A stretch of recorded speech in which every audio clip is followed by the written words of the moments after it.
Halo, selamat datang di channel Data Tendang Bola. Pertandingan pertama Timnas Indonesia U17 di Piala Dunia U17 tahun ini selesai dengan skor akhir imbang 1-1 versus Timnas Ekuador U17. Indonesia yang cuma punya 2 attempt on target mampu bikin gol duluan pada menit ke-22 lewat Arhan Kakak Purwanto. 6 menit kemudian Alen Obando menyamakan skor. Pertandingan Timnas Indonesia U17 versus Ekuador U17 terbilang sama kuat. Mari kita bahas data statistik pertandingan Indonesia U17 versus Ekuador U17. Hampir sepanjang pertandingan, Timnas Indonesia digempur oleh Ekuador. Menurut statistik yang dilansir dari lapangbola.com, Ekuador berhasil melepaskan 16 kali shot on target. Beruntung kiper Timnas muda, Ikram tampil istimewa yang membuat Ekuador hanya bisa mencetak 1 gol. Sedangkan Garuda Muda yang hanya sesekali melakukan serangan balik hanya mampu melepaskan 5 shot on target dan 1 berhasil dikonversi menjadi gol. Dari segi penguasaan bola, Ekuador U17 berhasil mendominasi pertandingan dengan ball possession mencapai 57% dibandingkan Timnas Indonesia U17 yang hanya menyentuh 43%.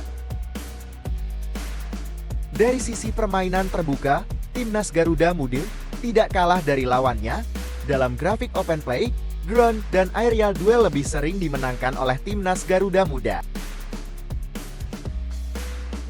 Dari jumlah passing, Ekuador U17 sangat bagus, melepaskan 417 passing dengan 353 passing akurat. Indonesia U17 yang banyak melakukan banyak salah passing hanya berhasil melepaskan 321 passing dan hanya 224 passing akurat.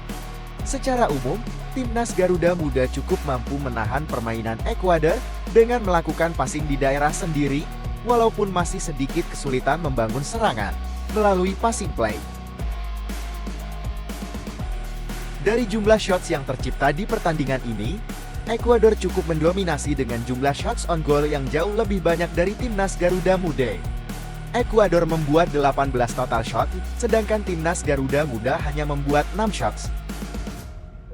Namun ada hal menarik dari Timnas Garuda Muda, di mana anak-anak asuhan Coach Bima Sakti ini hanya membutuhkan 2 shots on target dan 1 big chances untuk mencetak 1 gol ke gawang Ekuador.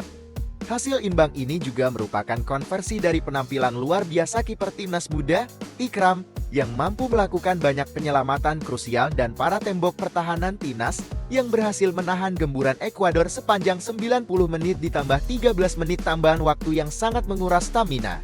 Berdasarkan data statistik pertandingan Indonesia U17 vs Ekuador U17 kemarin, masih ada beberapa sisi teknikal yang perlu diperhatikan seperti kesalahan passing yang masih cukup sering dilakukan, dan progresi bola dalam fast attacking.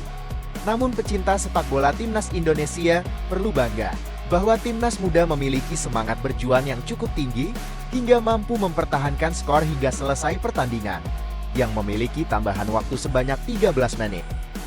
Bagaimana menurut teman-teman penampilan Timnas muda Indonesia di pertandingan pertama Piala Dunia U17?